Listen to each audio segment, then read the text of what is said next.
उसके प्रबंधन से जुड़े हुए कई ऐसे एस्पेक्ट हैं जिसमें गुजरात राज्य का जो अनुभव है वो पूरे देश के लिए अपने आप में एक उदाहरण के तौर पर प्रस्तुत किया जा सकता है। कई जगह उसको फॉलो भी किया जा रहा है। आज का जो दिन है साथियों हमारे लिए बहुत ही महत्वपूर्ण है, बहुत ही मैं कहूंगा कि सिग्निफिकेंट दिन है हमारे जीएमसी के इतिहास में भी। आदरणीय उदय भाई को हम आज के इस दिन पे सम्मानित करने जा रहे हैं। उदय भाई जो कि मेरे हिसाब से गुजरात की पत्रकारिता में वो मील का पत्थर हैं जिन्होंने मेरे समेत कई लोगों को जिनकी लेखनी ने प्रभावित किया है। खुद एक छात्र के तौर पर मैंने उनकी स्टोरीज जो हैं वो पढ़ी हैं और कालांतर में उससे प्रभावित होकर के मैं भी जर्नलिज्म की तरफ अग्रसर हुआ। 1984 से 1984 से उदय भाई गुजरात और देश के कई ऐसे मुद्दे हैं जिनको जो कई इंपॉर्टेंट मुद्दे हैं जिनको राष्ट्र के सामने प्रस्तुत करते रहे हैं अपने जर्नलिज्म के जरिए, अपनी पत्रकारिता के जरिए। और खास तौर पर राष्ट्रवाद से जुड़े जो मुद्दे हैं उन पर उदय भाई की प्रतिबद्धता को पूरे देश ने लंबे समय से देखा है, लंबे समय से उसको महसूस करते आ रहा है। भारत सरकार द्वारा सूचना आयुक्त के पद पर उदय भाई की जो नियुक्ति हुई है वो गुजरात के लिए भी बहुत एक गौरवपूर्ण घटना है, क्योंकि पहली बार गुजरात से कोई व्यक्ति है जिसे इस पद पर नियुक्त किया गया है। और हमारे लिए खास तौर पर गुजरात मीडिया फ्रेटर्निटी के तौर पर, गुजरात मीडिया क्लब की तरफ से हमारे लिए ये एक बहुत ही प्राउड मोमेंट है, क्योंकि पहली बार आरटीआई एक्ट की जब से संरचना हुई है उसके तहत जब से इस इंफॉर्मेशन डिपार्टमेंट का जो गठन हुआ है उसमें पहली बार किसी वर्किंग जर्नलिस्ट को स्थान मिला है पिछले 15 सालों के इसके इतिहास में। और ये अपने आप में एक बहुत ही गौरवपूर्ण घटना है जीएमसी के लिए, क्योंकि उदय भाई हमारे गुजरात मीडिया क्लब के पास्ट प्रेसिडेंट भी रह चुके हैं। और आपको जानकर के बहुत ही खुशी होगी इस बात की कि उनके समय में सबसे ज्यादा एक्टिविटीज हुई जब वो प्रेसिडेंट थे इस क्लब के, तब सबसे ज्यादा एक्टिविटीज हुई। कई लोगों ने उसे सराहा भी उस वक्त। और थोड़ा सा मैं यहाँ क्लब के बारे में जिक्र करना चाहूंगा, क्योंकि वैसे तो हम अपने फाउंडेशन डे पे चर्चा करते हैं क्लब की गतिविधियों की, लेकिन इस साल कोविड की वजह से और लॉकडाउन की वजह से हम अपना फाउंडेशन डे सेलिब्रेट कर नहीं पाए। इसलिए आज मैं थोड़ा सा इसके बारे में जिक्र करना चाहता हूँ कि कोविड काल के दौरान भी जीएमसी ने कई ऐसी एक्टिविटीज की हैं जो कि पत्रकारों के लिए और समाज के लिए भी काफी उपयोगी रही हैं। हम लोगों ने कोविड के समय में अपने जर्नलिस्ट सदस्यों के लिए, जर्नलिस्ट कम्युनिटी से जुड़े हुए जो लोग हैं उनके लिए ऑनलाइन एक्टिविटीज इस साल काफी की हैं। लगातार कोशिश की कि हर महीने हम एक एक्टिविटी करें या महीने में 2 एक्टिविटी करें ऑनलाइन। और उसमें कोविड स्टिग्मा से जुड़े हुए इश्यूज को हमने उठा करके उसके बारे में लोगों को जागरूक करने की कोशिश की इस साल। और इसके अलावा कोविड काल में रिपोर्टिंग कैसे करें पत्रकार, इसके बारे में भी हमने कई ऑनलाइन प्रोग्राम्स किए। साथ ही इस समय में आपने देखा होगा फेक न्यूज का जो प्रोपोगेशन था वो बहुत ज्यादा था, उससे कैसे बचा जाए उसके लिए हमने गूगल के साथ मिलकर के एक ऑनलाइन वर्कशॉप भी कंडक्ट किया। हमारे जो सदस्य हैं उनके बच्चों के लिए फादर्स डे के समय एक हमने फोटोग्राफी कंपटीशन ऑर्गेनाइज किया, पापा है तो पॉसिबल है। काफी सफल रहे वो कार्यक्रम। और इसके साथ मैं ये भी आपको बताना चाहता हूँ कि यंग जर्नलिस्ट जो हैं उनके प्रति जो हमारा कमिटमेंट है उनकी कैपेसिटी बिल्डिंग के लिए, उस क्षेत्र में अब हम एक बड़ा प्रोग्रेसिव कदम उठाने जा रहे हैं। पीडीपीयू यूनिवर्सिटी के साथ मिलकर के गुजरात मीडिया क्लब यंग जो वर्किंग जर्नलिस्ट हैं उनके लिए एक सर्टिफिकेशन कोर्स शुरू करने जा रहा है आने वाले एक आध महीने में। और इसको हमारे ही पूर्व अध्यक्ष हैं प्रदीप मलिक जी, उन्होंने पूरा प्लान किया है और उनके सहयोग से इसको हम आगे बढ़ाने जा रहे हैं। इसके अलावा आपको मैं बता दूं कि IKDRC institute of kidney disease and research centre जो है अहमदाबाद का, काफी प्रतिष्ठित किडनी इंस्टीट्यूट है, उसके साथ मिलकर के हम ऑर्गन डोनेशन के क्षेत्र में एक बहुत बड़ा मिशन आने वाले 2 महीने में शुरू करने जा रहे हैं। इनफैक्ट ये पहले से प्लान था, लेकिन कोविड और लॉकडाउन की वजह से हम इसे अंजाम नहीं दे पाए, क्योंकि आपने देखा होगा मेडिकल फ्रेटर्निटी भी लगातार इन्वॉल्व रही इस पूरी जंग में। जैसा कि आपको पता है, प्रधानमंत्री नरेंद्र मोदी ने लोगों से आह्वान किया है कि 2022 में जब देश आज़ादी के 75 साल मना रहा होगा, उस समय हर नागरिक ये प्रण करे, हर नागरिक ये संकल्प करे कि देश को वो कौन सी समस्या से आज़ादी दिलवा सकता है। आपने देखा होगा, अपने लाल किले से संबोधन में उन्होंने इस बात को लोगों के सामने रखा था, अपने इस विचार को। उसी को इनफैक्ट फॉलो करते हुए किडनी इंस्टीट्यूट का एक मिशन है कि 2022 तक वो एक अभियान चला करके देश से लाइव डोनर्स जो हैं उसको पूरी तरह उस पे एक तरह से रोक लगाना चाहते हैं, उसको पूरी तरह खत्म करना चाहते हैं। और इस मिशन में गुजरात मीडिया क्लब और उसकी पूरी टीम जो है वो जुड़ेगी, और हम लगातार इसका प्रचार प्रसार करेंगे आने वाले दिनों में। और गुजरात सरकार, इनफैक्ट मैं आपको बता दूं, हमने जब मुख्यमंत्री जी से इस विचार को शेयर किया था तो उन्होंने हमें पहले ही एश्योरेंस दे दिया कि जब भी आप ये शुरू करेंगे मैं खुद इसकी अगुवाई करूंगा इस कार्यक्रम की। तो ये कार्यक्रम हम लोग शुरू करने जा रहे हैं, जिसमें IKDRC जो है, institute of kidney disease and research centre, इसके साथ मिल करके हम दूसरी संस्थाओं को भी साथ में जोड़ के पूरा ये एक अभियान चलाएंगे 2022 तक, जिसमें शुरुआती दौर में सबसे पहले गुजरात को पूरी तरह लाइव डोनर्स से फ्री किया जाएगा, ताकि जो ट्रांसप्लांटेशन के लिए आपको जीवित लोगों पे निर्भर रहना पड़ता है, ये कम से कम पूरी तरह खत्म हो जाए। और कैडेवर डोनेशन को हम लोग प्रमोट करेंगे। आखिर में मैं उदय भाई को ये जो नया पदभार मिला है, इसके लिए एक बार फिर से बहुत बहुत शुभकामनाएं देना चाहता हूं। और हम सबको विश्वास है कि उदय भाई अपनी इस नई जिम्मेदारी को भी पूरी निष्ठा और कर्तव्य परायणता के साथ निभाएंगे। जैसा कि अपने पत्रकारिता के दौरान उन्होंने वो संकल्पबद्ध रहे, आम आदमी के हितों को सर्वोपरि रखते हुए उन्होंने काम किया, उसी तरह से वो आम आदमी के हितों को सर्वोपरि रखेंगे। और इस यादगार कार्यक्रम के आयोजन के साथ जुड़ने के लिए सबसे आखिर में मैं नाम ले रहा हूं, लेकिन उनका योगदान बहुत ज्यादा है, लायंस क्लब इंटरनेशनल का। मैं लायंस क्लब इंटरनेशनल की टीम का भी दिल से शुक्रिया अदा करना चाहता हूं। एक बार फिर मुख्यमंत्री श्री विजय भाई रूपाणी का बहुत बहुत धन्यवाद, और आप सबका भी खूब खूब धन्यवाद। લાયન્સ ક્લબના પાસ્ટ ઇન્ટરનેશનલ ડિરેક્ટર અને 54 જેટલા દેશોમાં જેમણે પ્રતિનિધિત્વ કર્યું છે, ટેક્સટાઇલ જેમનો વ્યવસાય છે અને સમાજ સાથે જેમની નિસ્બત છે, એવા શ્રી પ્રવીણ છાજેડને હું ઇન્વાઇટ કરું છું. તેઓ પણ પોતાની વાત અહીં મૂકશે. શ્રી પ્રવીણ છાજેડ. નવા વર્ષની આપ સર્વેને શુભકામનાઓ. સાલ મુબારક. आदरणीय विजय भाई, उदय भाई, निर्णय जी, हमारे आदरणीय मंत्री श्री भूपेंद्र भाई, प्रदीप सिंह जी, अने सर्वे उपस्थित मित्रों, media is one of the strongest pillar of democracy. अने आपने बधाई जोयुं छे के आ पिलर ने खूब मजबूत राखवा माटे गुजरातनी मीडियाए खूब अगत्यनो भाग भजव्यो छे. अने आजे पण आपणे जोई रह्या छे के केंद्र सरकारे पण जो first journalist as an information commissioner को एपॉइंट कर्या होय तो पण एमणे गुजरातमांथी सिलेक्ट कर्या. आपणा गुजरातना उदयभाई मोरकरने. उदयभाई ने लायंस मित्रों छेल्ला 30-35 वर्षथी ओळखे छे. He is an upright man.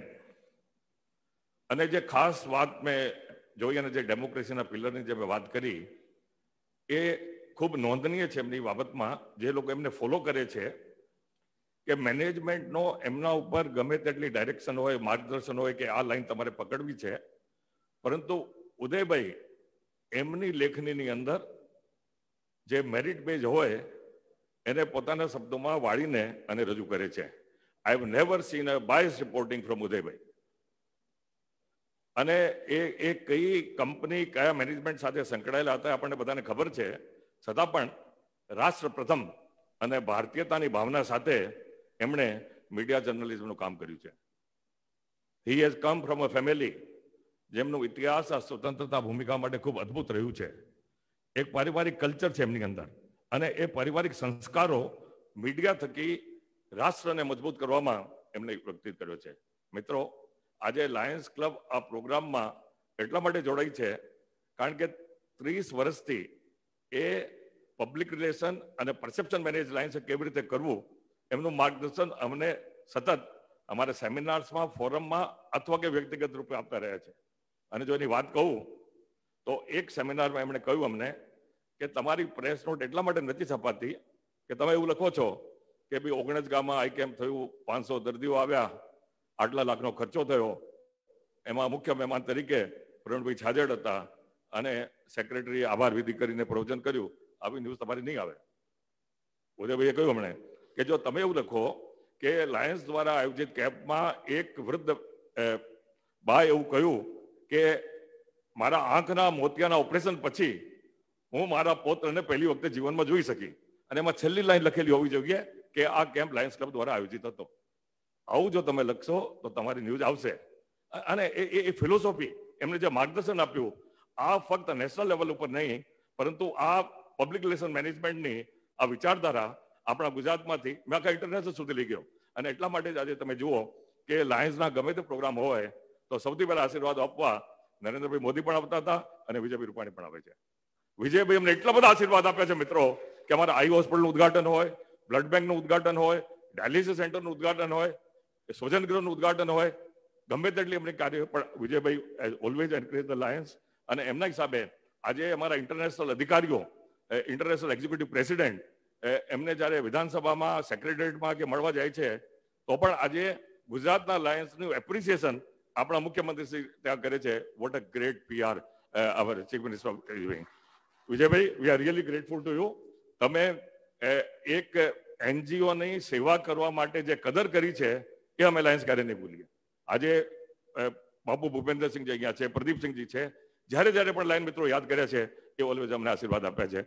મિત્રો, આજે કહેવાય છે કે the growth of a nation એ ફક્ત ઇકોનોમિક ડેવલપમેન્ટથી નથી થવાનું, એ સોશિયલ ગ્રોથથી પણ થવાનું છે. અને લાયન્સ આજે સોશિયલ ગ્રોથની અંદર, કમ્યુનિટી બેનિફિટમાં અંદર અમે લાગેલી છીએ. અમારે આજે આંખની હોસ્પિટલ જુઓ, બ્લડ બેંક જુઓ, ડાયાલિસિસ સેન્ટર જુઓ, સ્વજન ગૃહ જુઓ. હમણાં નિર્ણયભાઈ ખૂબ સારી વાત કરી કે ભાઈ બીજી સંસ્થાઓ જોડે અમે સેવાના કાર્યો કરવા છે. તો આજે વી ઇન્વાઇટ ફોર પાર્ટનરશિપ. લાયન્સ આજે બધી સંસ્થાઓને, બધા NGOsને, એક બાજુ CSR ની વાત થાય છે પણ આજે હું પાર્ટનરશિપની વાત કરું છું કે સેવા કરવાની અંદર we need partners. We don't need money. પૈસા તો આવશે. ટાટા કંપનીએ ખરેખર એક વખતે કહ્યું હતું, find the purpose means will follow. અને ખરેખર જો સારું કાર્ય હશે તો પૈસા ઓટોમેટિકલી મળશે. એક સનિષ્ઠ ભાવે વી invite each and every one of you to join in our work. પણ આજે ગુજરાત મીડિયા ક્લબ એ જે આયોજન કર્યું છે of honoring Udaybhai, I am really indeed કે ભાઈ Udaybhai is a real role model. Journalist ફિલ્ડમાં જો જોવા જઈએ તો એક જર્નલિસ્ટ કેવા હોવા જોઈએ તો એમ કહી શકાય કે ઉદયભાઈ જેવા હોવા જોઈએ. એવા એક રોલ મોડલ જર્નલિસ્ટનો ઓનરિંગનો પ્રોગ્રામ ગુજરાત મીડિયા ક્લબે કર્યું છે. અને આ પ્રોગ્રામ લાયન્સની સાથે કરવાની જે અમને તક આપી છે એનો પણ હું ખરેખર આભારી છું.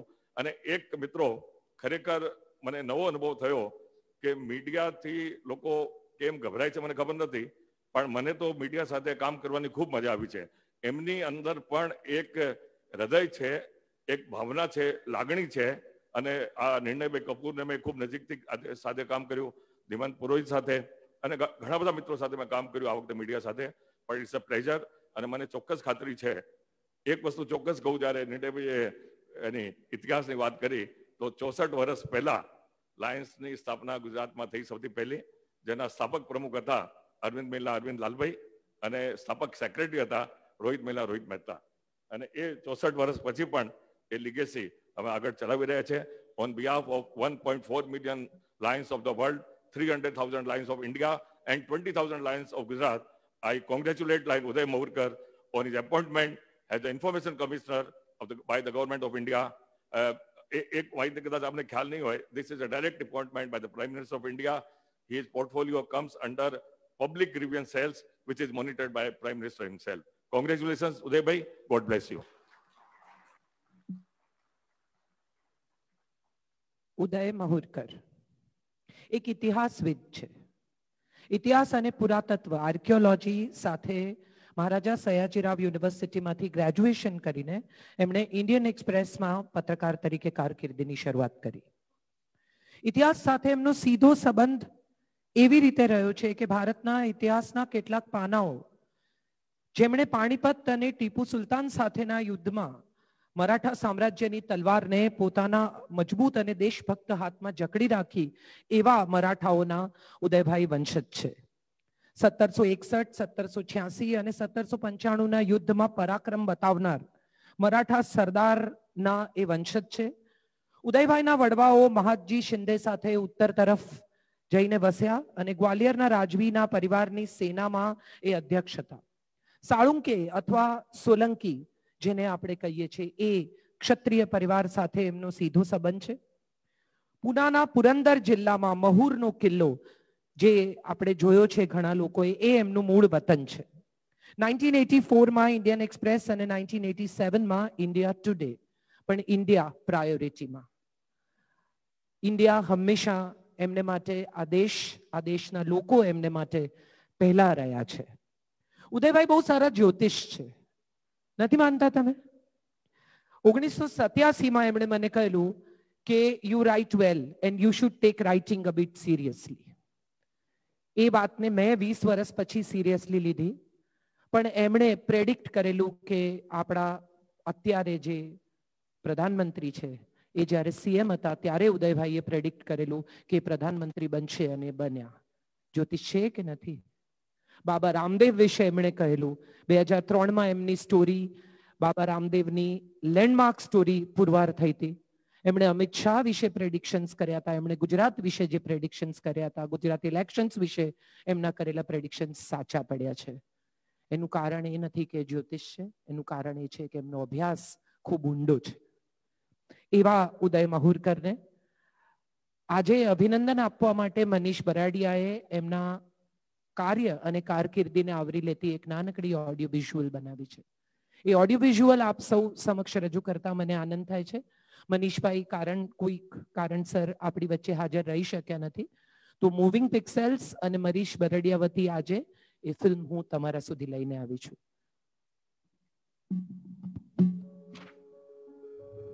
Uday Mahurkar, New Information Commissioner of India, is a man with many dimensions. World knows him as nationalist journalist of our country with the India Today group since last 3 decades. World knows him as a man who closely witnessed and precisely predicted Prime Minister Narendra Modi's rise from the Hindutva icon to the symbol of development and from Chief Minister of Gujarat to Prime Minister of India to world leader. Same were his predictions about Home Minister Amit Shah and yoga icon Swami Ramdev, 3 living legends of our times. World knows him for his 2 books on Narendra Modi, Center Stage, Inside Narendra Modi Model of Governance, which is on Modi's 13 years rule in Gujarat as Chief Minister, and Marching with a Billion, on Modi's first 3 years as Prime Minister. World knows him as an authority on 4 major subjects: development icon Narendra Modi, Hindutva icon Veer Savarkar, the growth of radical Islamic movements in South Asia, and medieval history. Uday Mahurkar's love for history is not just accidental. His direct ancestor, Sardar Bhikaji Rao Mahurkar, fought in the famous Third Battle of Panipat in 1761 and later became famous because of his bravery in the 1786 Battle of Badami Fort against Tipu Sultan, in which his brother Viharji Rao was killed. We wish Information Commissioner Uday Mahurkar all the best for a new episode in his life in the field of public service.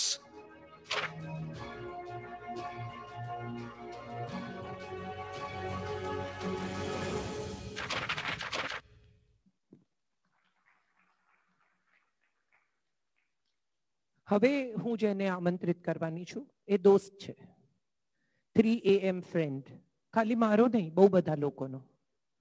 Salim Khan જ્યારે એકવાર પોતાના વિશે વાત કરતા હતા ત્યારે એમણે કહેલું કે માણસના ચારિત્ર્ય વિશે જાણવું હોય તો એના મિત્રો કેટલા જૂના છે અને એના ઘરમાં નોકર કેટલા જૂના છે એના પરથી નક્કી થઈ શકે.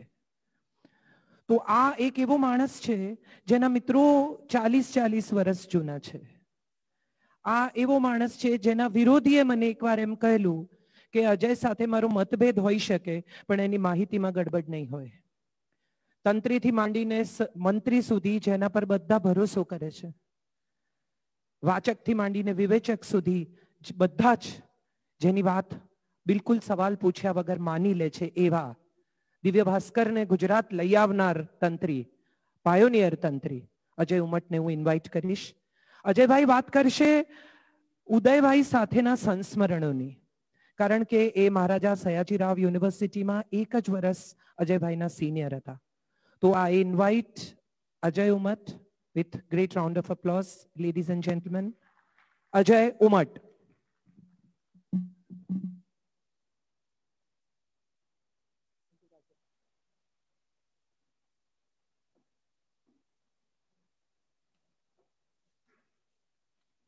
धन्यवाद काजल.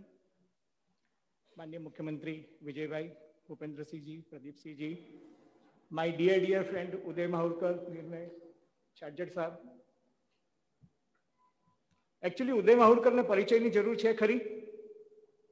આ હોલમાં ઉપસ્થિત વિજયભાઈ દરેક વ્યક્તિ ઉદયના બહુ જીગરી દોસ્ત છે.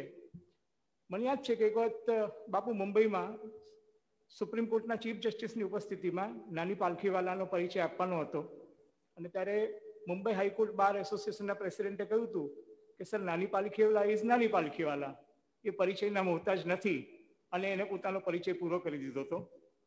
પણ કાજલે મને જે જવાબદારી સોંપી છે એવી છે કે મારે ઉદયના કોલેજ કાળના સંસ્મરણોની વાત કરવી છે.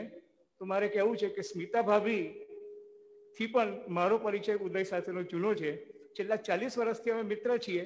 એ કોલેજના સેકન્ડ યરમાં હતો, હું ફર્સ્ટ યરમાં હતો. He was in science faculty, he was in arts faculty, I was in science faculty. અને મેં ઉદયને MS યુનિવર્સિટી યુનિયનના પેવિલિયનમાં ક્રિકેટ રમતા જોયો છે. અને ક્રિકેટ રમતા રમતા એનું ગ્રેજ્યુએશન નહોતું થયું ત્યારે એ ઇન્ડિયન એક્સપ્રેસમાં કિરીટભાઈ ભટ્ટે એક દિવસ એની ગેમ જોઈ અને એને ગેમ જોઈને પછી કહ્યું કે મારે ઉતાવળ છે, જવું છે, મને સ્કોર આપશો. અને ઉદય એટલી સરસ મેટિક્યુલસ મેથડમાં સ્કોર રિપોર્ટિંગ કરતા હોય એ રીતના સ્કોર લખીને આપ્યો. અને કિરીટભાઈએ કહ્યું કે તમે મારા માટે સ્ટ્રિંગિંગ કરશો. અને before he passed his graduation એ ત્યારથી રિપોર્ટર બની ગયા. એટલે મેં એને સ્પોર્ટ્સ રિપોર્ટરથી આજે ઇન્ફોર્મેશન કમિશનર સુધીની આજે 36 વર્ષની જર્ની છે એ મેં જોઈ છે. અને અમારા અમે બંને ગુરુભાઈ કહેવાઈએ, કારણ કે ઉદય પછી બીજા વર્ષે હું પણ જર્નલિઝમમાં ઇન્ડિયન એક્સપ્રેસમાં કિરીટ ભટ્ટનો જ ઇન્ટર્ન બન્યો અને અમે બંને ત્યારથી જર્ની શરૂ કરી. અને મને યાદ છે કે MS યુનિવર્સિટીના પેવેલિયનથી એ વિધાનસભામાં 24મા વર્ષે રિપોર્ટિંગ કરવા ગયા હતા. વિજયભાઈને ખબર હશે કે સાહેબ 25 વર્ષની સિનિયોરિટી પછી વિધાનસભામાં રિપોર્ટિંગ કરવાની તક એ જમાનામાં મળતી હતી, પણ ઉદય માહુરકર 24મા વર્ષે વિધાનસભાનું રિપોર્ટિંગ કરતા થઈ ગયા હતા. અને Indian એક્સપ્રેસમાં 84 to 87 3 years he was with Indian Express, and from 87 to 2020 એટલે તમે વિચાર કરો કે 33 વર્ષ એને ઇન્ડિયા ટુડે નામની એક જ સંસ્થામાં કામ કર્યું. એને ઘણા બધા તંત્રીઓને પ્રમોશન આપ્યું. એમાં MJ અકબર પણ છે, સ્વપનદાસ ગુપ્તા પણ છે, પ્રભુ ચાવલા પણ છે, ખાલી માલિક અરુણપુરી અને ઉદય માહુરકર આ બે જ વ્યક્તિ એવા રહ્યા કે જે 3.5 દાયકા સુધી ઇન્ડિયા ટુડેમાં રહ્યા. તો સાહેબ આ ઉદયની જે જર્નલિઝમમાં જે સ્પોર્ટ્સમેન સ્પિરિટ દેખાય છે, ક્યારેક ભૂલ થાય, ક્યારેક કોક સાથે અમારી બિરાદરીમાં કહેવાય છે કે પત્રકારનો ઈગો બહુ મોટો હોય છે, પણ ઉદય એક એવી વ્યક્તિ છે કે જે ઈગો નથી રાખતી ને જો એની ભૂલ થાય તો તરત સ્વીકારી લે છે. તો એ સ્પોર્ટ્સમેન સ્પિરિટ જે ઉદયને મળી છે એ ક્રિકેટના મેદાનમાંથી મળી છે.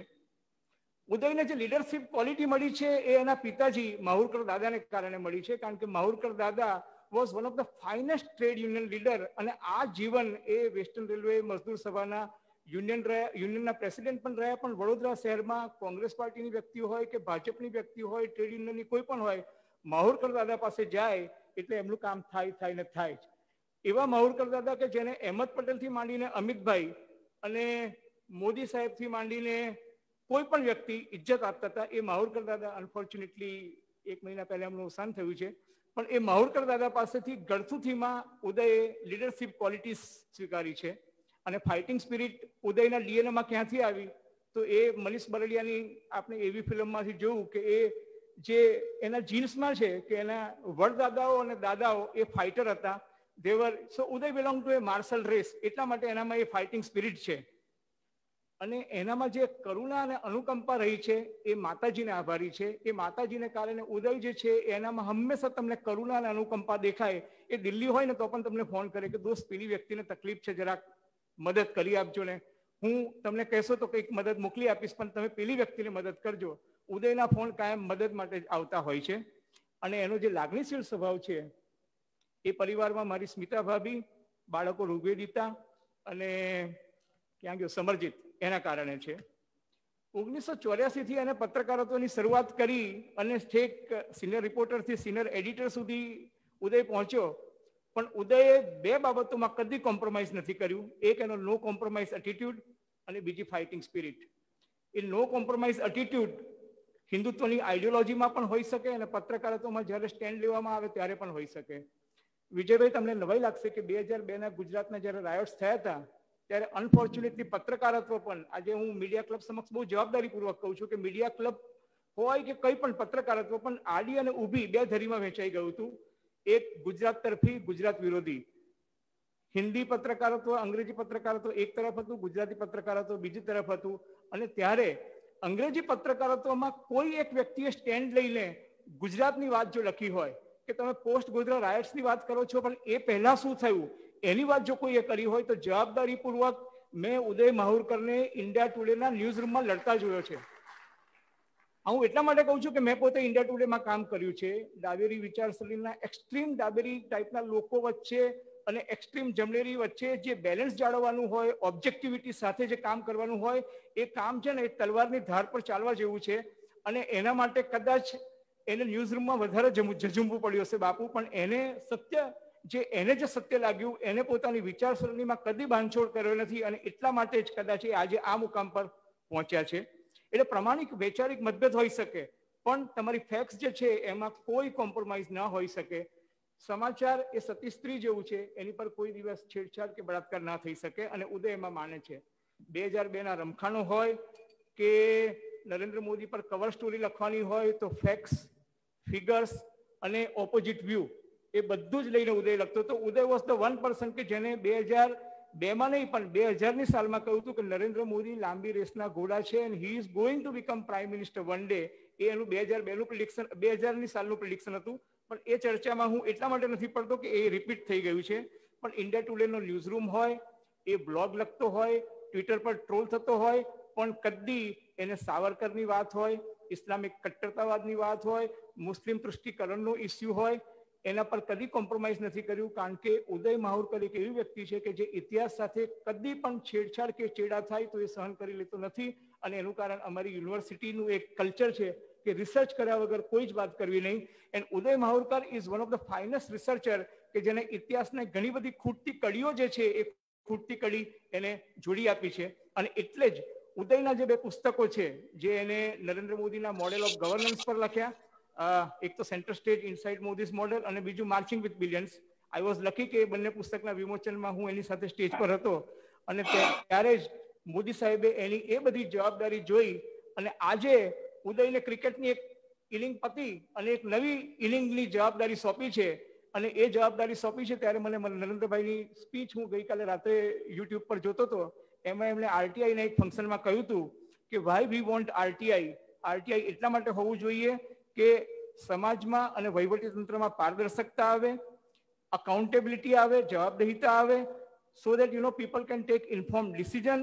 અને કરદાતાઓને પ્રશ્ન પૂછવાનો અધિકાર છે અને અધિકાર પૂછવા માટે મળે ત્યારે એમાં એક એવી વ્યક્તિ કે જે મીડિયા ફ્રેટર્નિટીમાંથી હોય, 2005માં રાઇટ ટુ ઇન્ફોર્મેશનનો કાયદો આવ્યો, પણ પહેલી વખત મીડિયા ફ્રેટર્નિટીની કોઈ એક વ્યક્તિને પ્રતિનિધિત્વ મળ્યું છે. એટલે મને ખૂબ ખુશી છે કે ગુજરાત મીડિયા ક્લબના એક સ્થાપક પ્રેસિડેન્ટમાંના એક, Uday was second president and I was the third president.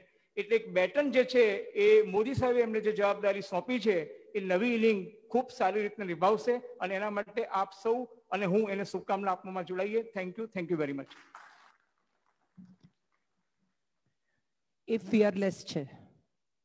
લખતી વખતે એ જાજુ વિચારતી નથી, રિસર્ચ કરે છે, પણ જ્યારે પોતાનું મંતવ્ય આપે ત્યારે કોઈનાથી ડરતી નથી.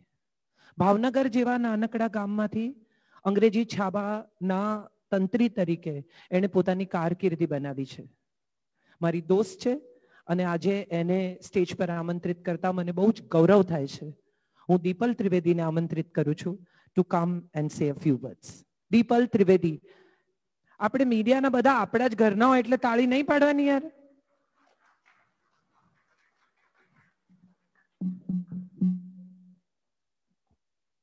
Thank you, Kajal, for this introduction and for my wishes to the Lions Club, Chief Minister, Mr. Vijay Rupani, Mr. Uday Mahorkar, and the very active, proactive Gujarat Media Club President, Mr. Nirnay Kapoor.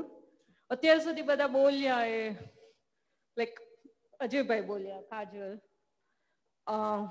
I'm not a Gujarat Media Club member yet. My understanding would be slightly different. But I have to tell you that journalism is always the first draft of history. And I have no qualms in asserting that I learned the first draft of history from Mr. Uday Mahorkar.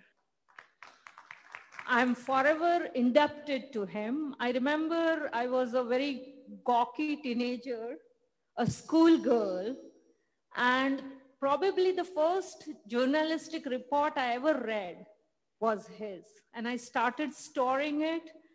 And what has he taught me besides journalism? Because I never went to a journalism school. And coming from, at that point of time, a very small, nondescript town of Bhavnagar. And this was not an era where we had mobiles or internet. કે મને ત્યારે કોઈએ પૂછ્યું હતું, હું પ્રથમવાર મને જ્યારે યુકે ગવર્મેન્ટની સ્કોલરશિપ મળી ત્યારે મને પૂછ્યું કે તમે લેફ્ટમાં માનો કે રાઈટમાં પોલિટિક્સમાં? મેં કીધું હું મિડલમાં છું, કારણ કે મને લેફ્ટ શું અને રાઈટ શું એ ખબર નહોતી. But coming in touch with him and his guiding, I was all set to prepare for civil services. And I find it odd, so I will refer to him to the name I have been using from day one. I call him Uday Dada. And from 11th onwards, I had this dream, but he said, no, you have that in you. Why don't you try journalism? That's how I followed, because my training, I started with Times of India, but because he was at Indian Express, I wanted to join Indian Express because that was a sense of reverence that I had for Mr. Mahorkar, Uday Dada. Later on, after a long stint at Indian Express, again, it was he who was responsible, if you remember Uday Dada, to guide me, and I joined and launched Asian Age of Mr. M.J. Akbar. So he has been a guiding, towering figure. And there is a very important point I want to make. When people called him just a nationalist journalist, I would say that Mr. Uday Mahorkar is a true journalist. Because people may conjure up a lot of things and stories, but I've seen him having excellent, super excellent relations with parties and with people across political parties. I think that's the essence of true journalism. I have learned a lot of history, real raw Indian history, and much more of oral history traditions of India. And he is the one. Now, when he is going to be the Information Commissioner of India, I'm very proud that he's going to represent not only all of us in Gujarat, but he represents that essence of truth, integrity, and honesty. And you know, because for his very long-standing relationship with history, all of us expect that there would be a real churning up of whatever information commission does. And Uday Dada will continue to guide and bless all of us and all those young people who aspire to be not only good journalists, but good human beings in life. Thank you. કેટલાક લોકો ઇતિહાસ લખે છે, કેટલાક વાંચે છે, ને કેટલાક ઇતિહાસ રચે છે. I'm sure Udaybhai is one of them who's creating history for Gujarat. So let's all felicitate him. આપણી વચ્ચે ગુજરાતના સંવેદનશીલ અને બહુ જ સરળ સહજ મુખ્યમંત્રી હાજર છે. તો આપણે ઉદયભાઈનું ફેલિસિટેશન કરીએ.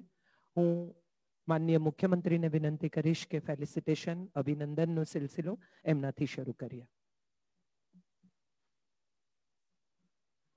શ્રી દીપક શર્મા અને રાજીવ છાજેડજીને, જેઓ ગ્વાલિયા SBR જ્યાં આપણે બેઠા છીએ એ સંસ્થા તરફથી અને આરસી ઇવેન્ટ જેમણે આ કાર્યક્રમ ઓર્ગેનાઇઝ કર્યો છે એમના તરફથી ઉદયજીનું અભિવાદન કરશે. તમે તો બધા સમાચારોની દુનિયામાંથી આવો છો, ન્યૂઝ ચેનલ્સમાંથી આવો છો. એક સવાલ તમે બધાએ સાંભળ્યો જ હશે ને જે પૂછવામાં જ આવે છે કે આપકો કેસા લગતા હૈ. હસી નાખો, વાંધો નહીં. આટલા બધા ગંભીર રહેવાની પણ જરૂર નથી ને હસતા હશો તો ખબર નહીં પડે કારણ કે બધાએ માસ્ક પહેરેલા છે. પણ હવે જેનો આ આખો એક કાર્યક્રમ જેમના માટે છે, જેમના ઉપક્રમે છે, એમને હું પૂછું છું કે આપકો कैसा लगता है सर. तो आइए और बताइए कि आपको कैसा लगता है. I invite Shri Uday Mahurkar to come and share his views. Shri Uday Mahurkar.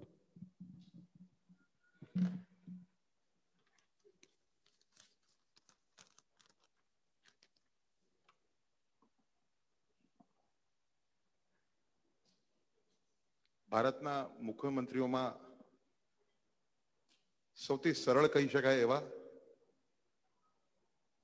અને પ્રજાહિત માટે ખૂબ લાગણી રાખનારા એવા માન્ય શ્રી વિજયભાઈ રૂપાણીજી,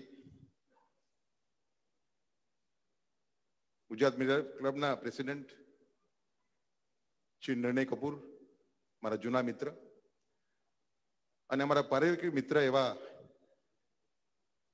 શ્રી પ્રવીણભાઈ છાજેડ અને Chhajed family, Lions cup international.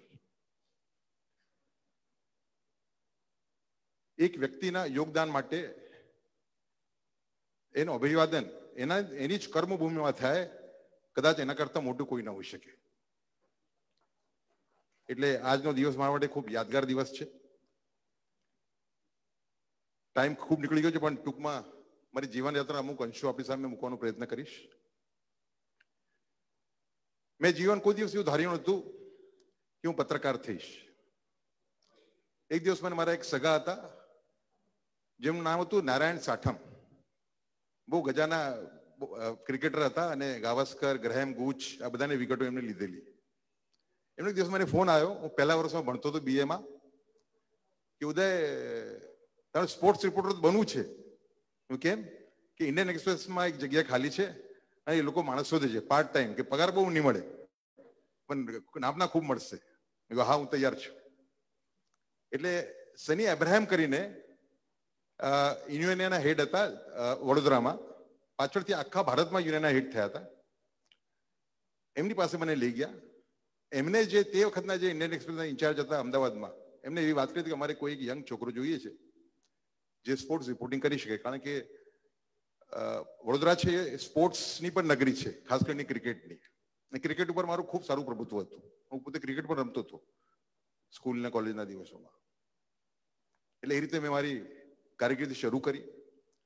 પછી બે એવી વ્યક્તિઓ આવી મારા જીવનમાં કે જેમને મને ઘડવાનું કામ કર્યું.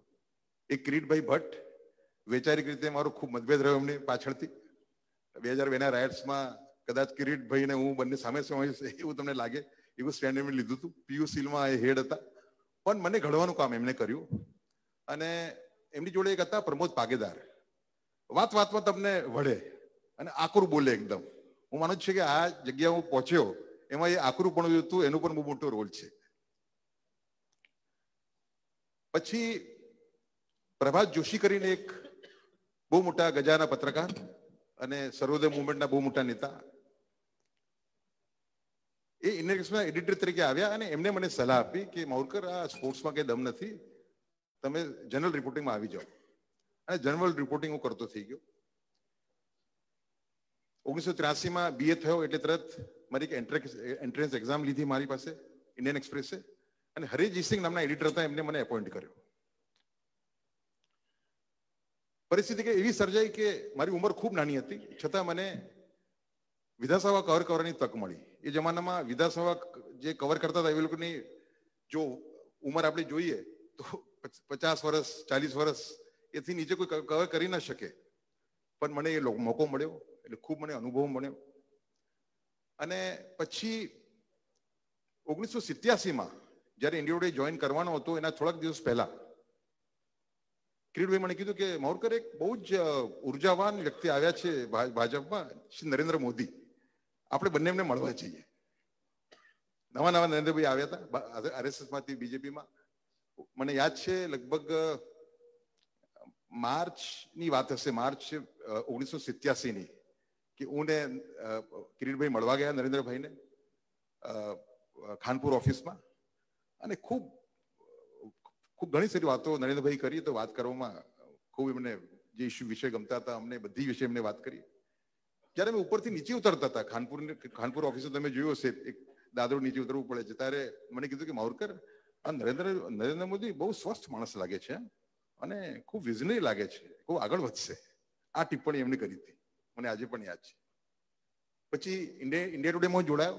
રમેશ મેનન કરીને મારા પહેલા હતા ઇન્ડિયા ટુડેના ઇન્ચાર્જ, એમને મારી ભલામણ કરી, મારું ઇન્ટરવ્યુ થયું. એ પણ એક એક્સિડન્ટ જેવું લાગતું હતું મને, કારણ કે 4 મહિના સુધી TN9 મારું ઇન્ટરવ્યુ લીધું, બહુ મોટા ગજાના પત્રકાર, અને 4 મહિના સુધી મને લેટર ન મળ્યો. એટલે મને એમ થયું કે હવે આપણો ચાન્સ ગયો. એટલે હું મૂળ દત્ત ઉપાસક અને પૂજ્ય શ્રી રંગઅવધૂતનો ખૂબ મારા પર આશીર્વાદ છે. હું નારેશ્વર નાનપણથી જતો હતો. એ દરમિયાન નારેશ્વર ગયો અને ત્યાં મેં પ્રાર્થના પણ ન કરી કે ભાઈ 4 મહિના 5 મહિના સુધી જો લેટર ના આવે તો શું આપણે પ્રાર્થના કરવાની, ભગવાન પાસે એવું માંગવું જે પ્રેક્ટિકલ હોય. પણ અહીં મને કંઈક રમતું હતું લાડવો કે કદાચ આવી જાય તો કેટલું સારું. હું ઘરે આવ્યો, મારા માતુશ્રીએ મને કીધું કે બેટા, તમારું અપોઇન્ટમેન્ટ થઈ ચૂક્યું છે, ખાલી તમારે પગાર નેગોશિએટ કરવા દિલ્હી જવાનું છે પરમ દિવસે. એ રીતે મારી એન્ટ્રી થઈ. પછી મેં પહેલાથી મારા ઘરમાં શિવાજીના સંસ્કાર હતા જ, એટલે એક કેવી રીતે દેશદાજની એક વાત તો હતી જ. એ રીતે મેં રિપોર્ટિંગ સારું કર્યું. હું ને શૈલેષ રાવલ આજે હાજર નથી, મારા ફોટોગ્રાફર કલીગ, વર્ષો સુધી મારી જોડે રહ્યા. અમે લોકો એવી સ્ટોરીઓ કરીએ છીએ કે કદાચ અમે બંને મળીને એક ચોપડી લખી શકીએ. કેટલી જગ્યાએ અમે અમારી જીવ જોખમમાં રાખીને પણ રિપોર્ટિંગ અમે કરેલું છે. ફોટા એ લેતા હતા, રિપોર્ટિંગ હું કરતો હતો. મારો બીજો પડાવ આવે છે 1995માં, જ્યારે હજુરિયા ખજુરિયા થયું. એ વખતે પણ મેં એક બહુ જ ખૂબ જ જેને કહેવાય સિદ્ધાંતિક સ્ટેન્ડ લીધો. પછી 97માં પહેલી વખત અરવિંદ બોસમિયા કરીને એક પત્રકાર છે, આજે નથી આપણી વચ્ચે, એમણે સાવરકરની વાત કરતા હતા કે માવલકર, સાવરકરને ખૂબ અન્યાય થયો છે. હવે મારા બાપુજી કોંગ્રેસમાં હતા કેટલા સમય સુધી, પણ મને નાનપણમાં બહુ વખત એમને કીધું છે મને કે સાવરકરને દેશ અને કોંગ્રેસે ખૂબ અન્યાય કર્યો. આ વસ્તુ મારા મનમાં અંકિત હતી. એક ભાઈ હતા સાવરકરવાદી, એમની ઘરે અમે ગયા, બધું લિટરેચર લઈ આવ્યા, અને મારી આદત પ્રમાણે મેં લિટરેચર જ્યારે વાંચવાનું શરૂ કર્યું તો મને એક નવી દ્રષ્ટિ મળી. હવે જેને આપણે હિન્દુત્વ કહીએ છીએ એ હિન્દુત્વ નથી, એ છે બિનશરતી રાષ્ટ્રવાદ, કે દેશ પ્રથમ, ધર્મ, જાતિ, પ્રાદેશિક ગૌરવ એ પછી આવે. નામ એને હિન્દુત્વ છે, પણ એ ખરેખર છે બિનશરતી રાષ્ટ્રવાદ. એમાંથી ખૂબ મને ઉર્જા મળી. અને 2012 જ્યારે પ્રકરણ થયું ત્યારે હું માનું છું કે એટલું બધું પ્રેશર હતું અને એક જેને લેફ્ટ કહી શકાય એવા લોકો એટલા પ્રભાવિત થઈ ગયા હતા કે મોટા મોટા ગજાના લોકો, જે લોકો ખરેખર દેશ દાજવાળા હતા, એ લોકો મને બીક લાગતી હતી સાચું લગતા, પણ મને સાવરકરજી પ્રેરણા આપી. અને 2002 ની અંદર મારું જે રિપોર્ટિંગ છે એને લોકો પ્રો મોદી કહે છે, પ્રો RSS કહે છે, પ્રો બીજેપી કહે છે. હું એને ખોટું કહું છું એવું નથી. એ પ્રો ટ્રુથ હતું, એ બેલેન્સ રિપોર્ટિંગ હતું. એમાં જ્યાં ભૂલો કરી સરકારે એના પણ લેખો મેં એક વખતે કરેલા છે, પણ મૂળ જે કોન્સ્પિરસી ગોઠવાતી હતી કે કેવી રીતે પાડી દેવા આ લોકોને, એ કોન્સ્પિરસી હું એક્સપોઝ કરી નાખતો હતો. એ કોન્સ્પિરસી એમ કહેવાય છે કે પ્રેસ ક્લબમાં રચાતી હતી દિલ્હીમાં અને એને એક્સપોઝ હું અહીં કરતો હતો, એવું કેટલાય લોકોએ મને દિલ્હીવાળાએ કીધું. પછી નરેન્દ્રભાઈની વિકાસ યાત્રા શરૂ થઈ અને નરેન્દ્રભાઈ કારણ કે ખૂબ કમ્યુનિકેટિવ માણસ, આપણે ફોન કરી તરત એમનો ફોન આવે. માન્ય વિજયભાઈ એટલા જ કમ્યુનિકેટિવ છે, એમનો ફોન આપણે જો મેસેજ મૂકી તો આવે ને આવે જ. એટલે નરેન્દ્રભાઈનો જે અનુભવ છે મારો, એ જ અનુભવ વિજયભાઈનો છે. અને એ રીતે એ પોતાના વિચારો શેર કરતા. અને પછી એટલા બધા ઇન્ટેલિજન્ટ હતા કે હું પોલિટિકલ સ્ટોરી એમની સામે મૂકું તો મારી 10 મિનિટની વાતમાં આખી સ્ટોરી જે બતાવી આપતા હતા. એટલે મારે કોઈને ફોન કરવાની જરૂર જ ના પડે, એટલી બધી એમની પકડ હતી. અને એમની વિકાસ સાથે શરૂ થઈ. વિકાસમાં મેં એમની ખૂબ સ્ટોરીઓ કરી. અને 2003 થી 2008 સુધીમાં જે નરેન્દ્રભાઈની વિકાસ પુરુષની જે ઇમેજ ઊભી થઈ, એમાં મારી સ્ટોરીનો થોડો નાનો ફાળો હશે એવું માનું છું. અને પછી 2007માં જ્યારે પાછા જીતીને આવ્યા ત્યારે મેં પ્રભુ ચાવલા મારા એડિટર હતા, મેં એમને ફોન કર્યો कि प्रभु जी मुझे ऐसा लगता है कि श्री नरेंद्र मोदी एक दिन जरूर देश के प्रधानमंत्री बनेंगे. बोले क्या बात करते हो? मैंने कहा बिल्कुल बनेंगे. અને 2010 થી પછી મેં પોતે જ લખવાનું ચાલુ કર્યું કે he is the candidate for prime ministership. બહુ ઓછા લોકો લખતા હતા. 2010માં પણ લોકોને શંકાઓ હતી. 2012 પછી લખવા માંડ્યા લોકો, પણ 2010માં કોઈ લખવા માટે તૈયાર નહોતું. હું લખતો હતો. પછી જે આ જે પ્રકરણો થયા, જેમાં વણઝારાના લોકો અરેસ્ટ થયા, એમાં પણ મારું રિપોર્ટિંગ, જે પહેલાનું રિપોર્ટિંગ છે, ખૂબ સારું રિપોર્ટિંગ છે. તમે વાંચવા જેવું છે. કારણ કે એ વખતે આખી મીડિયા ઇંગ્લિશ મીડિયા એક બાજુ હતો ને એક બાજુ હું હતો, એવું હતું. પણ હું માનતો હતો કે હું દેશની સેવા કરી રહ્યો છું. કારણ કે જો એ ઓફિસરોએ ભૂલો પણ કરી હોય છતાંય એમની સામે પગલાં લેવા એટલે આતંકવાદી અને જે દેશ વિરોધી તત્વ છે એમને સપોર્ટ કરવા બરાબર છે એવું માનતો હતો. અને એ રિપોર્ટિંગ મેં સારી રીતે કર્યું. પછી મારો છેલ્લો પડાવ આવે છે, છેલ્લાથી બીજો પડાવ આવે છે 2013માં. મેં કોઈ દિવસ એવું વિચાર્યું નહોતું કે હું લેખક થઈશ. કેટલા લોકોને બહુ ભ્રમ હોય છે કે પત્રકાર અને લેખન એ બંને એક જ વસ્તુ છે. એવું નથી હોતું. પુસ્તક લખવી એ ખૂબ અઘરું કામ છે. કોન્સન્ટ્રેશન કરવું પડે, તમારે રિસર્ચ કરવું પડે. એટલે એક બેન જે અત્યારે મારા પબ્લિશર છે, મારી 2 ચોપડી, ત્રીજી ચોપડી હવે બહાર પડશે મારી, રામદેવજીની આત્મકથા, જેમાં હું એમનો કો ઓથર છું, સહલેખક છું. પેલી 2 પુસ્તક મારી નરેન્દ્રભાઈની છે. એટલે પહેલી પુસ્તક જે મારી હતી સેન્ટર સ્ટેજ, એના માટે બેન સોતા મને દિલ્હીથી આવ્યા, મારી ઘરે આવ્યા અને મને કીધું કે ઉદય, અમે ખૂબ ઇન્ક્વાયરી કરી, એમના નરેન્દ્રભાઈના રાજ્ય શાસન ઉપર જો કોઈ લખી શકે તો તમે છો એવું અમને લાગે છે, એવી રિપોર્ટ અમને મળી છે. મેં કીધું બેન, ઇલેક્શન આવી ગયું છે, નરેન્દ્રભાઈ પ્રધાનમંત્રીના દાવેદાર છે અને હું કેવી રીતે આ ટાઈમ ફાળવી શકીશ? એટલે મેં કીધું તમે જવાબ આપું છું. એક દિવસ સવારે ઉઠીને મારા વાઈફે મને એમ કીધું કે રવિ રાવ કરીને એક મારા વાસ્તુશાસ્ત્રી છે અને કોઈક વખત મારી કુંડળી પણ જોતા હોય છે. મારા જ્યોતિષશાસ્ત્રી નિરંજનભાઈ છે, પણ કોઈ વખત એ કુંડળી મારી જોઈ લેતા હતા. એમને 2007માં મારી કુંડળી જોઈ હતી અને તે વખતે મને એમ કીધું હતું કે તમે જયારે 50 વર્ષના થશો ત્યારે તમે લેખક થશો અને ચોપડી લખશો. મારા વાઈફે સવારે મને કીધું કે રાવની તમને પેલી ભવિષ્યવાણી યાદ છે? મેં કહ્યું મને યાદ છે. કે તમે હા પાડતો. એટલે પહેલો ફોન મેં નરેન્દ્રભાઈને કર્યો. નરેન્દ્રભાઈ, આવી ઓફર મને આવી છે, ચોપડી તમારા વિઝન ઉપર છે, તમારું જે એડમિનિસ્ટ્રેટર તરીકેની તમારી જે આખી કામગીરી છે એના ઉપર છે. એટલે તમારી મદદ હું ચોપડી લખી ના શકું. એટલે હું શું કરવું જોઈએ મારે? પણ એટલી વાત યાદ રાખજો કે આ હેગિયોગ્રાફી નથી, આમાં ટીકા હશે અને સારા એવા પ્રમાણ ટીકા હોઈ શકે છે. નરેન્દ્રભાઈએ ખૂબ ઉદારતા દેખાડી. એમને મને એમ કીધું કે તમને સામેથી ઓફર આવી છે, તમારે ના કહેવું જોઈએ. પબ્લિશર બહુ સારા છે અને હું તમારી જોડે જેટલું કોઓપરેશન થઈ શકે એટલું કરીશ અને ટીકા માટે તમને છૂટ છે, જે તમે ટીકા કરો. એટલે આ નરેન્દ્રભાઈનું મારા માટે એક જુદું સ્વરૂપ હતું. એ ચોપડી મેં લખી. નરેન્દ્રભાઈ પ્રાઇમ મિનિસ્ટર થયા એના 2 મહિના પહેલા એ ચોપડી રિલીઝ થઈ તે વખતે બેન શીલા પટેલે મારું ઇન્ટરવ્યુ લીધું અને મેં ઇન્ટરવ્યુમાં એક મને યાદ છે મેં એક ભવિષ્યવાણી કરી હતી કે Narendra Modi becoming prime minister of India will be a big shock to the favor driven culture of Delhi. દિલ્હીનું જે વચેટિયા વાળું જે કલ્ચર છે, દિલ્હીનું જે ભય ભતીજાવાદનું કલ્ચર છે, એના માટે નરેન્દ્ર મોદી આવું એ મોટો ફટકો હશે અને એ એમને પુરવાર કરી દેખાડ્યું. આજે વચેટિયાવાદ દિલ્હીમાં કદાચ સૌથી ઓછું હશે છેલ્લા 70 વર્ષમાં. લગભગ એમને પતાઈ નાખ્યું જેમ કહી તો પણ ચાલે. આ બહુ મોટી દેશની સેવા છે. અને પછી મને દિલ્હી ગયા પછી મને મારી પાછળ મારા એડિટર રાજ ચંગપ્પા પડી ગયા, તમે દિલ્હી આવો. દિલ્હી જવાની મારી ઈચ્છા નથી, કારણ કે મને એમ કે દિલ્હીમાં જઈને લોકો બગડી જતા હોય છે. પણ નિરંજનભાઈ મારા જ્યોતિષ ગુરુજીએ કીધું કે ઉદયભાઈ તમારી પ્રગતિ હવે અમદાવાદમાં બંધ થઈ ગઈ છે, નહીં થઈ શકે, તમારે દિલ્હી જવું જ પડશે. હું 2 મહિના સુધી મેં ના પાડતો રહ્યો રાજ ચંગપ્પાને. 2 મહિના પછી એમના પ્રભાવ આવીને મેં હા પાડી અને જતાની જોડી મને બીજી ચોપડી મળી નરેન્દ્રભાઈની, માર્ચિંગ વિથ ધ બિલિયન. એ ચોપડીમાં ખૂબ મને એક્સપોઝર મળ્યું દિલ્હીનું, કેવી રીતે નરેન્દ્રભાઈ કામ કરે છે. અને હું એવું સ્પષ્ટ રીતે માનું છું, કદાચ બહુ ઓછા લોકો અહીં આ વાત જાણતા હશે, પણ કારણ કે મેં ચોપડી 2 લખી છે એના ઉપર, કે નરેન્દ્રભાઈનું એડમિનિસ્ટ્રેશન એવું છે કદાચ 1 વર્ષના 1 લાખ થી 2 લાખ કરોડ રૂપિયા બચાવે છે. એટલે બજેટનો એક મોટો ભાગ કહીએ.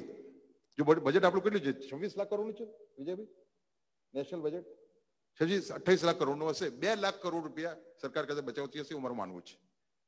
કારણ કે બધી આખી એમની બધી સ્કીમો, એમની રીતભાત, કેવી રીતે પૈસા બચાવવા, એ આખી સ્કીમ મને એનો એક બહુ પાસેથી એનો એક પેલું મને એક મળ્યું છે, એના દર્શન થયા છે મને. અને મને એમ લાગે છે કે લગભગ 1 થી 2 લાખ કરોડ નરેન્દ્રભાઈ બચાવતા હશે એવું મારું સ્પષ્ટ માનવું છે. પછી મેં રિપોર્ટિંગ શરૂ કર્યું, દિલ્હી આવ્યો. રિપોર્ટિંગ મેં લોકોને એમ થયું કે નરેન્દ્રભાઈ મને લઈ આવ્યા છે, બિલકુલ ખોટી વાત છે. અને મારું રિપોર્ટિંગ પણ ખૂબ સચોટ હતું. હું આપને કહું કે હમણાં કોઈ મને કીધું કે તમારા પર રીટ થવાની છે કોર્ટમાં કે તમે નરેન્દ્રભાઈ પોતાના માણસે મૂકી દીધો એમ.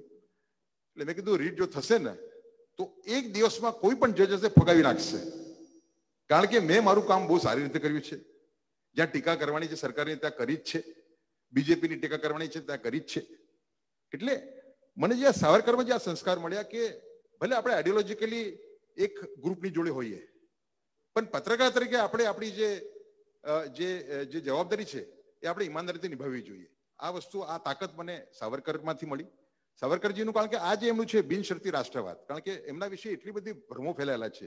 એમના હિન્દુ રાષ્ટ્રની અંદર બધા જાતિ, બધા ધર્મોને સમાન અધિકાર છે. એમ કહેવામાં આવે છે કે જો હિન્દુ રાષ્ટ્ર થશે તો મુસલમાનોને તકલીફ થશે. ખરેખર તો એમનો સાચો મેસેજ જો પહોંચે તો એવા મુસલમાનો કે જે લોકો ભારતની મુખ્ય ધરામાં રહેવા માંગતા હોય ને એવા મોટા એ સંખ્યા ખૂબ મોટી છે. કટ્ટરવાદીઓની સંખ્યા ઓછી છે, પણ આખું એક વાતાવરણ એવું બગડી ગયું છે કે હિન્દુઓને એમ લાગે છે કે બધા કટ્ટરવાદી થઈ ગયા છે. ખરેખર એવું નથી. એટલે હું એ વાતને વળગી રહેલો છું. જ્યાં પણ મને સારો મુસ્લિમ લાગે, રોલ મોડેલ લાગે, એમ તરત ઉચકી લેતો હોઉં છું, એને વાચા આપતો હોઉં છું. મારો એક પ્રયાસ હોય છે કે ભારતની અંદર એક મોટી સંખ્યા છે મુસલમાન ભાઈઓની, અને એમના જે સારા લોકો હોય તો એ કોમ્યુનિટીને સારા ડિરેક્શનમાં પ્રેરિત કરવા માટે આપણે એ લોકોને વાચા આપવી જ જોઈએ, એમને રોલ મોડેલ આપણે બનાવવા જ જોઈએ. આ છે મારી જીવન યાત્રા. આમાં મારે અમુલ લોકોનું ઋણ અદા કરવું છે. એમાં કિરીટભાઈ અને પ્રમોદ પાગેદાર અને સની અબ્રાહિમનું નામ તો મેં લીધું, નારાયણ સાઠમનું પણ લીધું, પણ મારા એડિટર્સ જે થઈ ગયા, TN નાયનન, ગજાના પત્રકાર, એટલે આમ એવા બહુ ઓછા હશે. પ્રભુ ચાવલા, ઇન્દ્રજીત ભદવાર, પછી આવે MJ અકબર, કાવેરી બામઝાએ, જેને મને લેખક બનવાની છૂટ આપી, કારણ કે મારે પરમિશન લેવી પડે. અને સૌથી વધારે અરુણ પુરી, એમને પણ મને છૂટ આપી કે મારે આ ચોપડી લખવાની છે. બંને મને કીધું કે હા તમે લખી શકો છો. અને મને ઇલેક્શન દરમિયાન મને 1.5-2 મહિનાની રજા આપી એમને. પણ એક વસ્તુ તમારી પાસે મૂકવી છે કે જે આજે સાવરકરનું વાંચી તો કેટલી બધી ઉર્જા મળતી હોય છે. એક દાખલો હું ભૂલી ગયો, તમારી સામે મૂકવા માંગુ છું. 7મી એપ્રિલ 2002 ના દિવસે માનનીય વાજપેયીજીએ માન્ય નરેન્દ્રભાઈને એડવાઇસ આપી કે રાજધર્મ નિભાઈએ. એ દિવસે રાત્રે મેં 8 વાગે મારી કોપી ફાઇલ કરી. જ્યારે કોપી મારી પાસે આવી 2 વાગે તો આખી કોપી એવી થઈ ગઈ જાણે કે મારું નામ જતું હોય, લખાણ કોઈ બીજું કરતું હોય, અને ટોટલ સરકારની વિરુદ્ધમાં કોપી હતી. મારી કોપી બેલેન્સ હતી. એટલે મેં ફોન કર્યો ડેસ્ક ઉપર કે ભાઈ આ તો નહીં થઈ શકે. મેં કીધું મારા નામે આ કોપી તમે લખો અને મારું નામ જાય, તમારું નામ લખો ને ભાઈ. તો કે ના ઉદયભાઈ તમે એમાં અજીત ના કરો, કદાચ તમારી નોકરી જતી રહેશે. નોકરી ભલે જતી રહે ભાઈ. મેં કીધું હું અત્યારે પોઈન્ટ્સ મોકલું છું તમને, આટલા પોઈન્ટ્સ આવી જવા જોઈએ, નહીં તો કોર્ટમાં લઈ જઈશ પકડીને. આટલું મેં કીધું, આખું ઊંધું થઈ ગયું. જે 70-30 ભેળસેળ હતું એ આખું 70% જે હું જે મેં જે લખેલું આવી ગયું, અને ભેળસેળનો ભાગ 30% થઈ ગયો. એટલે આપણે હિંમત દેખાડીએ ત્યારે સાચી વસ્તુમાં આપણે જીતતા હોઈએ, પણ આપણે હિંમત દેખાડવી પડે. ઋણ અદા કરવામાં હું નરેન્દ્રભાઈ પર ઋણ અદા કરીશ એટલા માટે કે નરેન્દ્રભાઈ પાસેથી ખૂબ બધી વસ્તુ હું શીખ્યો. એમની જે વિઝન, જે 2 ચોપડીઓ મેં કવર કરી, એમની જોડે સતત સંપર્કમાં રહ્યો આટલા વર્ષો સુધી. એમાં કેટલી વસ્તુ એવી છે કે મને ઘડતરમાં એનો મને ખૂબ લાભ મળ્યો. એક રામદેવ સ્વામીની પણ ઋણ અદા કરવા માંગુ છું કે હું ખૂબ સિગરેટ પીતો હતો, હું માંસાહારી કોમમાંથી આવું છું, મટને ખૂબ ખાતો હતો. પણ રામદેવ સ્વામીનું મેં જ્યારે પ્રાણાયામ શીખ્યું 2002માં, એ પછી 2 વર્ષ મેં સિગરેટ છોડી દીધી, અને બીજા 1.5 વર્ષની અંદર મેં માંસ છોડી દીધું. આજે મારા ઘરમાં હું 14 વર્ષથી આઈ એમ એ વેજીટેરિયન, સ્ટ્રિક્ટ વેજીટેરિયન. મારા ઘરમાં મારા પુત્રનું જે મુંડન હતું એનું બકરું મેં મારા હાથથી તલવારથી કાપ્યું. એવું કલ્ચરમાંથી આવું છું. છોડ દેવું એક મોટી વસ્તુ છે, પણ એ પ્રેરણા મને રામદેવજીમાંથી મળી. છેલ્લે એક વાત હું મૂકવા માંગીશ વિજયભાઈની સામે. હું મીડિયા ક્લબ જ્યારે પ્રેસિડેન્ટ હતો 2009માં, ત્યારે નરેન્દ્ર મોદી સરકારે ગુજરાત મીડિયા ક્લબ માટે જમીન સેન્કશન કરી હતી. કદાચ ગુજરાત આખા ભારતમાં જૂજ એવા રાજ્યોમાંથી છે કે જ્યાં ગુજરાત મીડિયા ક્લબ પાસે કશું જ નથી. બધા જ રાજ્યોમાં સરકારે ગુજરાત સ્ટેટના મીડિયા ક્લબને જમીનો આપેલી છે. એ લગભગ મારા વખતે લગભગ નક્કી થઈ ગયું હતું, પણ કઈ કારણસર રહી ગયું. મારી રિક્વેસ્ટ છે, મારો અનુરોધ છે, મારી ગુજારિશ છે વિજયભાઈને કે પ્રપોઝલ ઉપર ફરીથી ધ્યાન આપે, અને ગુજરાત જે એક રીતે નેગેટિવ અપવાદ છે પણ નેગેટિવ અપવાદ છે, એને પોઝિટિવમાં ફેરવે, એ મારી એમની દલીલ. ધન્યવાદ. સમય ઘણો ગયો છે. જેમને ઓળખાણની કોઈ જરૂર નથી એવા સરળ, જેમ ઉદયભાઈએ કહ્યું કે તરત જ પાછો ફોન કરે એવા, જેમને પદનો ભાર નથી અને જેના હૃદયમાં ગુજરાતની જનતાનું હિત સદાય સચવાયેલું છે, એવા મુખ્યમંત્રી શ્રી વિજયભાઈ રૂપાણીને હું નિમંત્રિત કરીશ. વિજયભાઈ રૂપાણી.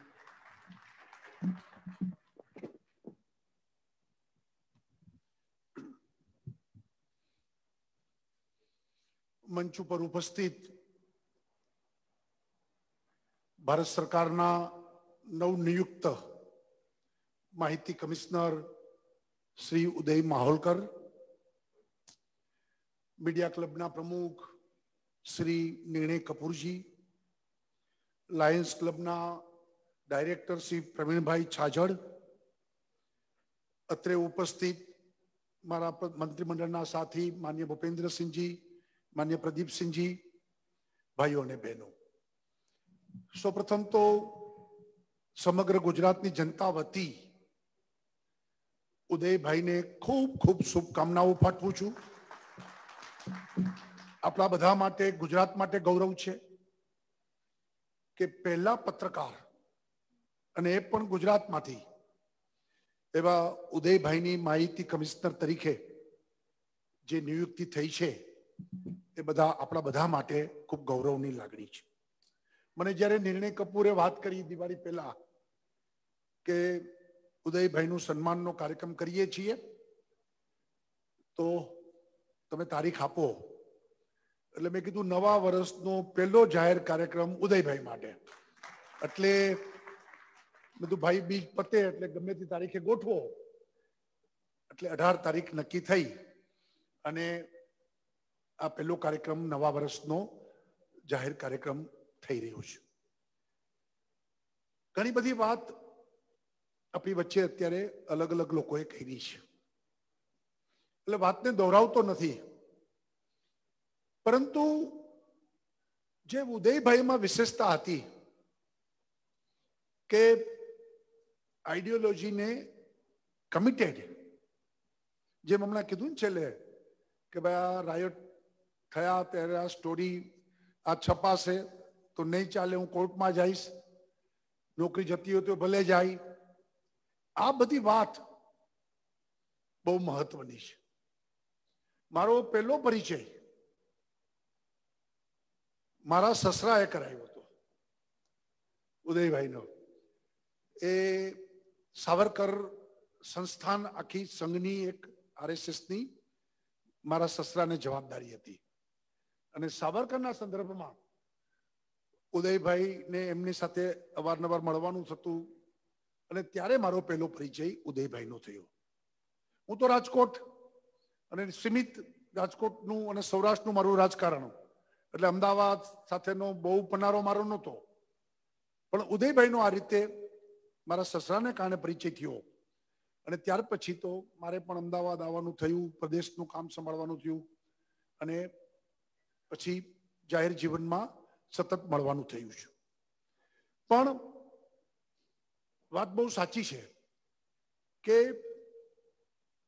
માત્ર ને માત્ર રાષ્ટ્રવાદ, હિન્દુત્વની એક સીમિત પરિભાષા નહીં, પણ વિશાળ અર્થમાં હિન્દુત્વને વરેલા એવા ઉદયભાઈ કે જેને કારણે એક આ દેશની સંસ્કૃતિ, આ દેશનો ઇતિહાસ, આ દેશની પરંપરા, અને જેને કહીએ કે દેશની મૂળ ચિત્તી, એને પકડીને હંમેશા એમને પોતાની સ્ટોરીઓ બનાવી છે, હિંમતથી કરી છે. અને સાથે સાથે જે એમને કીધું કે નરેન્દ્રભાઈ ને અમિતભાઈ સાથેનો સતત સંપર્ક, અને એને કારણે ઉદયભાઈ એક દિશામાં ખૂબ કામ કરી શક્યા, આગળ વધી શક્યા. જે રીતે નરેન્દ્રભાઈએ આઉટ ઓફ ધ બોક્સ જઈને ઇન્ફોર્મેશન કમિશનર તરીકે જે નિમણૂક આપી છે પત્રકારને પહેલી વખત, નકર જનરલી રિટાયર્ડ ઓફિસર બધા આમાં હોય છે અને એમની નિમણૂક થતી હોય છે, પરંતુ એક પત્રકારને નિમણૂક આપીને નરેન્દ્રભાઈએ પણ એક નવો ચિલ્લો, એક નવી વ્યવસ્થા એને સ્થાપિત કરી છે.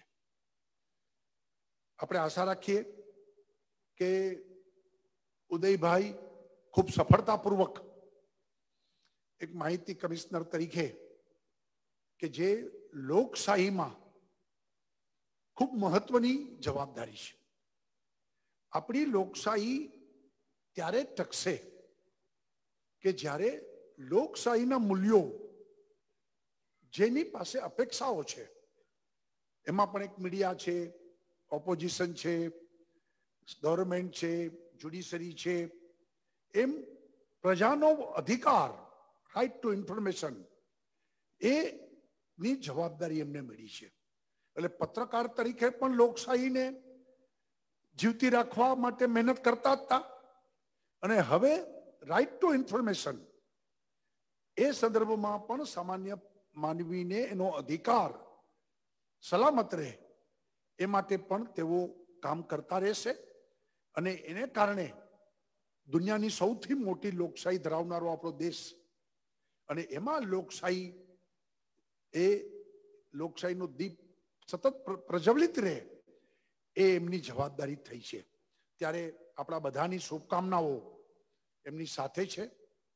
અને જે રીતે એમને પત્રકારિત્વમાં પણ સરસ એક શરૂઆત કરીને અલગ પોતાનું વ્યક્તિત્વ ઊભું કર્યું, એમ હવે આ બાબતમાં પણ દિલ્હીના ગલિયારા જે શબ્દ વાપરે છે, દિલ્હી કી ગલિયારા, એ દિલ્હીની ગલીઓમાં પણ ત્યાં ઉદયભાઈ સફળતાપૂર્વક આગળ વધશે તેવી મને પૂર્ણ શ્રદ્ધા છે.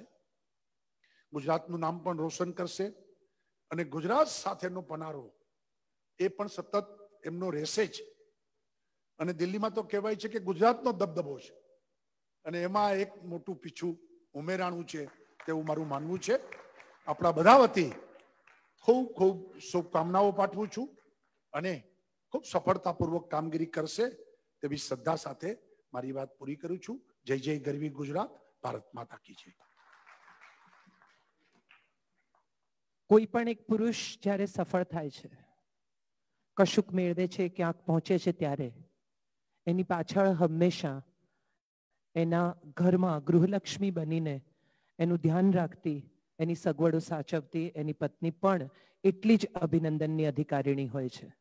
હું સ્મિતાબેનને પણ અહીંથી પૂરા હૃદયથી અને પૂર્ણ સ્નેહ સાથે અભિનંદન આપું છું. ઉદયભાઈએ બધાનો આભાર માન્યો, પણ સ્મિતાબેનનો ના માન્યો એટલે હું માનું છું. તો હવે વોટ ઓફ થેન્ક્સનો સમય છે. હું ગુજરાત મીડિયા ક્લબના જનરલ સેક્રેટરીને ઇન્વાઇટ કરું છું. એ આવે અને વોટ ઓફ થેન્ક્સ રજૂ કરે.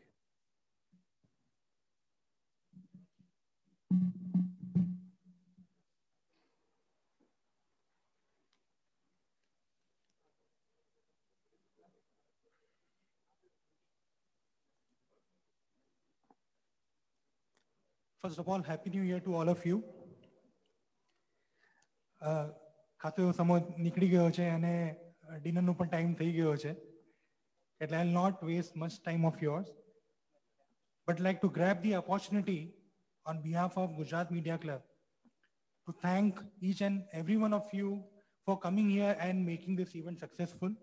So thank you first of all to all of you કે આવા કોરોનાના સમયમાં પણ પૂરતું ध्यान રાખીને અને જે રીતે અમે પણ થોડી ઘણી અરેન્જમેન્ટ કરી છે એમાં આપ લોકો અહીંયા શામેલ થયા અને આ ઇવેન્ટને સક્સેસફુલ બનાવી છે. So thank you first of all to all of you. I like to thank quickly CM Shri Vijay Rupaniji. Sir, first of all આટલા બીજી સ્કેડ્યુલમાંથી આપે આપણો સમય કાઢ્યો એના માટે ખૂબ ખૂબ આભાર છે આપનો. ઉદય મહુરકરજી, જેમના કારણે આખું આ કાર્યક્રમ પોસિબલ થયું છે. તો sir thank you for being here. Lions International and Praveen Chajarji for making this possible, for making all the efforts for this event. At the same time, આ જેટલી પણ arrangements છે એના માટે RC Events, Gwalia Sweets for providing this beautiful venue. જેમ કહેવાય છે કે ઇવેન્ટ તો ખૂબ જ એની itself is a great event, but આ ઇવેન્ટમાં ચાર ચાંદ લગાવવાવાળા Kajal Oza વૈદ્યજી, thank you for really from the bottom of the heart to make it so wonderful and interesting for all of us. And as I said, the event is, and because of Gujarat Media Club members, જેમના કારણે અને જેના કારણે આ આખું જે club છે એનું અસ્તિત્વ જળવાઈ રહ્યું છે, એટલે ગુજરાત મીડિયા ક્લબના મેમ્બર્સ જે અહીંયા આવ્યા. And last but not the least, the great invitees, the dignitaries who have accepted our invitation and made this event possible. Thank you each and everyone. Thank you. હું સૌને વિનંતી કરું કે રાષ્ટ્રગાન માટે આપણે આપણી જગ્યા પર ઊભા થઈએ.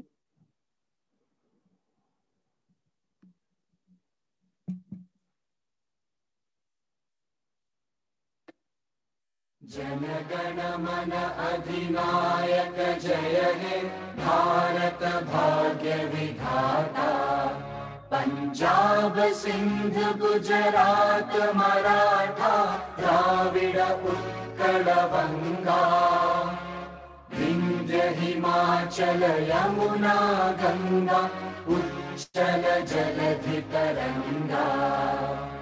तव शुभ नामे जागे तव शुभ आशीष मांगे. गाहे तव जय गाथा. जन गण मंगलदायक जय हे भारत भाग्य विधाता. जय हे जय हे जय हे जय जय जय जय हे. Thank you, everyone. Please join for dinner. Thank you so much and good night.